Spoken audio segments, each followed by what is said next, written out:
الحمد للہ رب العالمین والصلاة والسلام علی سید الانبیاء والمرسلین اما بعد فاعوذ باللہ من الشیطان الرجیم بسم اللہ الرحمن الرحیم الصلاة والسلام علیک یا رسول اللہ وعلی آلک واصحابک یا حبیب اللہ ربنا آتنا فی الدنیا حسنہ وفی الآخرۃ حسنہ وقنا عذاب النار صدق اللہ مولانا العظیم۔ سرکار دو عالم صلی اللہ تعالی علیہ وبارک وسلم کا فرمان ہے، ارشاد ہے، تم جہاں بھی ہو مجھ پر درود پاک پڑھو کہ تمہارا درود پاک پڑھنا مجھ تک پہنچتا ہے۔ اللہ تعالیٰ کی بارگاہ میں دعا ہے کہ ہم سب کو روزانہ نبی پاک صلی اللہ تعالی علیہ وبارک وسلم کی بارگاہ میں توفتاً، ہدیتاً، محبتاً، عقیدتاً، عبادتاً درود پاک پڑھنے کی توفیق عطا فرمائے۔ آپ دیکھ رہے ہیں داغ الفرا وظائف آفیشیل یوٹیوب چینل۔ انشاءاللہ عز و جل قرآن مجید اور احادیث پاک کی روشنی میں کچھ آپ سے بات چیت کی جائے گی، کچھ گفتگو کی جائے گی۔ اللہ تعالیٰ مجھے حق بیان کرنے اور آپ کو سننے کی توفیق عطا فرمائے۔ سب سے پہلے جو دعا پڑھی گئی، ربنا آتنا فی الدنیا حسنہ وفی الآخرۃ حسنہ وقنا عذاب النار، ہر مسلمان مرد اور عورت کو چاہیے کہ یہ بار بار اس دعا کو پڑھے۔ قرآن مجید کی یہ آیات بھی ہیں، ربنا آتنا فی الدنیا حسنہ وفی الآخرۃ حسنہ وقنا عذاب النار۔ اے رب العالمین، ہم پر تو اپنا خاص توجہ، خاص کرم فرما اور ہمارے لیے اچھا معاملہ فرما، اور عذاب نار، آگ اور جہنم سے ہمیں بچا، پناہ چاہتے ہیں۔ تو میرے دوست احباب، میری بہنوں، میرے بزرگوں، جہاں بھی آپ اپنی زندگی کے آخری لمحات گزار رہے ہیں مجھ سمیت، ہمیں یہ سوچنا پڑے گا کہ دنیا میں رہتے ہوئے ہمیں کیا کرنا ہوگا۔ ایک بچہ ہے، اس کی پیدائش ہوتی ہے، 9 ماہ اپنی ماں کے پیٹ میں رہتا ہے، اس کا رازق اللہ ہے۔ حالانکہ وہاں تک انسان کی رسائی بھی نہیں ہے، پھر بھی اللہ تعالیٰ ماں کے پیٹ کے اندر 9 ماہ اس کی خوراک کا ذریعہ بنا دیتا ہے۔ اس کے بعد اگر بات کی جائے کہ جب بچہ دنیا میں آتا ہے تو اس کی جو خوراک کا ذریعہ ماں کا دودھ، قرآن مجید میں واضح لکھا ہے 2.5 سال تک پلانے کا حکم ہے، 2 سال 2.5 سال۔ تو جب ماں کے پیٹ میں تھا تو تب بھی اس کے رزق کا بندوبست ہو گیا، اور جب ماں کے پیٹ سے باہر آیا تب بھی اس کے رزق کا بندوبست ہو گیا، یعنی اپنی ماں کا دودھ پیے گا۔ اسی طرح وہ بچہ تھوڑا سا بڑا ہوتا ہے، فَبِأَيِّ آلَاءِ رَبِّكُمَا تُكَذِّبَانِ، تم اپنے رب کی کون کون سی نعمتوں کو جھٹلاؤ گے؟ نعمتیں ہی اتنی ہیں۔ وہ مسلمان بھائی جو ملک پاکستان سے باہر رہتے ہیں تو ان کے لیے الگ سی نعمتیں وہاں موجود ہوں گی۔ تو آپ سب سے گزارش ہے کہ جب ماں کے پیٹ سے تب رزق کا وعدہ، ماں کے پیٹ سے باہر تب رزق کا وعدہ، اب بچہ بڑا ہو گیا ہے تو اللہ تعالیٰ نے اس کا جو رزق ہے اس کے والد صاحب کو دینا شروع کر دیا ہے۔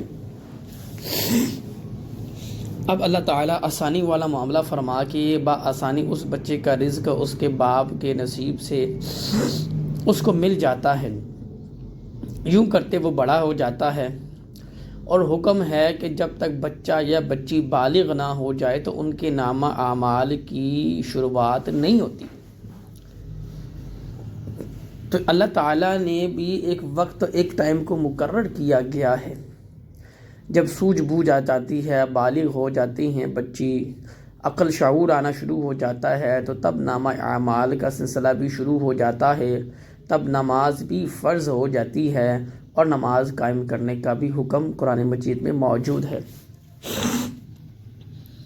بات کرنے کا مختصر طریقہ یہ ہے کہ جب اللہ تعالیٰ نے رزق کا وعدہ کیا ہے اور اس بچے کو بھی رزق مل رہا ہے، اس سمندر کے نیچے ایک کیڑے کو، ایک مچھلی کو بھی رزق مل رہا ہے، تو ہم پریشان کیوں ہوتے ہیں؟ میرے دوستو یقین مانیں، اللہ تعالیٰ کی راہ میں دینا، سخاوت کرنا، حقیقتاً اللہ کی رضا کے لیے یہ صدقہ کرنا، یقین مانے وہ دوست احباب میری بہن جو میری گفتگو سن رہے ہیں وہ کبھی ناکام نہیں ہوں گے۔ مسئلہ یہ ہے کہ ہماری نیت ٹھیک نہیں ہے۔ خدا کی قسم کھا کے کہہ رہا ہوں، مسلمان کی نیت اچھی ہو جائے، درست ہو جائے، میں قسم کھاتا ہوں اس کلمے کی، لا الہ الا اللہ محمد رسول اللہ، وہ 1 روپیہ صدقہ کرے گا، اس کے 1 روپیہ صدقہ قبول بھی ہوگا، اور اس کے صدقہ قبول ہونے کے بعد اس کو ریٹرن 10 گنا زیادہ مل بھی جائے گا، اور اس کی حاجت بھی پوری ہو جائے گی، اور اس کی اوپر جو بلائیں ہیں وہ بھی ختم ہو جائیں گی۔ مسئلہ یہ ہے کہ نیت کہاں سے لائیں۔ سبحان اللہ، اللہ پاک ہے، اللہ حکم دیتا ہے میں پاک ہوں، اور اپنا پاک مال میری راہ میں خرچ کرو، میں تمہارا پاک مال قبول کروں گا۔ اب مسئلہ یہ ہے کہ پاک مال کہاں سے آئے، اب مسئلہ یہ ہے کہ وہ خالص نیت کہاں سے آئے۔ اب مسئلے ہی مسئلے ہیں سارے۔ جب ہم اللہ کی راہ میں دیتے ہیں تب بھی ہم سوچتے ہیں، جب ہم اپنے رشتہ دار مساکین، غرباء، یتیم، فقراء کی بارگاہ میں کچھ نہ کچھ چیز کرنی ہوتی ہے صدقے کی صورت میں، تب بھی ہم سوچتے رہتے ہیں۔ قرآن مجید میں اللہ تعالیٰ نے ارشاد فرمایا، لن تنالوا البر حتى تنفقوا مما تحبون وما تنفقوا من شيء فإن الله به عليم، کہ جب تک اپنی پیاری چیز میری راہ میں نہیں خرچ کرو گے تو تم میری بارگاہ میں قبول اور مقبول نہیں ہو سکتے، تم میرے نزدیک نہیں آ سکتے۔ تو میرے دوست احباب، ہمیں یہ سوچنا پڑے گا کہ ہم جا کس ڈائریکشن میں رہے ہیں،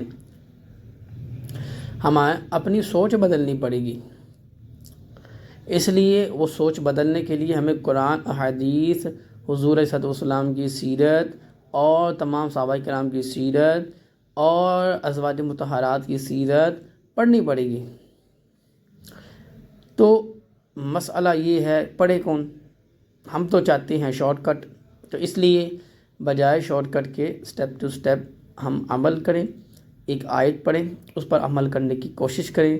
خدا کی قسم بسم اللہ الرحمن الرحیم پر کس نے عمل کر لیا نا، اس کا بیڑا بھی پار ہے، کیونکہ اس نے بسم اللہ الرحمن الرحیم کو پڑھا، اس کا ترجمہ پڑھا، اس پر عمل کرنے کی کوشش کی، اللہ تعالیٰ نے اسے کامیاب کر دیا۔ اللہ تعالیٰ کی بارگاہ میں دعا ہے، جو کچھ سنا اللہ تعالیٰ عمل کا جذبہ عطا فرمائے۔ نیت المؤمن خیر من عمل، مومن کی اس کے عمل سے بہتر ہے۔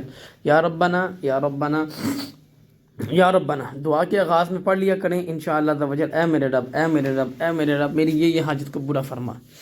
اللہ تعالیٰ نوازنے والا ہے، وہی بیماروں کو شفا عطا کرنے والا ہے، وہی ہم تمام دکھواریوں کی دکھ سننے والا ہے۔ اللہ تعالیٰ عمل کا جذبہ عطا فرمائے۔